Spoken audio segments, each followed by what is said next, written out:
Seorang karyawan perusahaan kapal, Andri Fikri Saputra, mengalami kecelakaan tragis di Pelabuhan Gilimanuk pada Sabtu, tanggal 29 Juni malam. Saputra terlindas roda bus pariwisata yang menyebabkan luka parah hingga patah tulang pada kakinya. Kapolsek kawasan Pelabuhan Gilimanuk, Kompol Ikomang Mulyadi, menjelaskan bahwa kecelakaan terjadi di depan dermaga MB3 Pelabuhan Gilimanuk.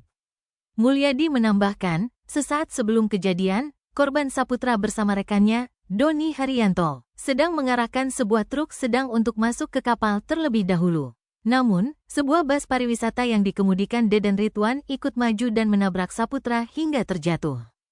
Akibat kejadian tersebut, Saputra mengalami luka serius pada kakinya, termasuk luka terbuka dengan pendarahan aktif, patah tulang, dan tendon tulang.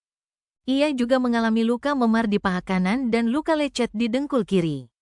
Saputra sempat mendapatkan penanganan awal di Puskesmas 2 Melaya, termasuk dijahit sebanyak 15 jahitan, pemasangan spal, infus, dan pemberian obat tetanus serta nyeri. Namun, karena lukanya cukup parah, Saputra dirujuk ke RSU Negara untuk mendapatkan penanganan lebih lanjut. Kasus kecelakaan ini pun masih dalam penyelidikan.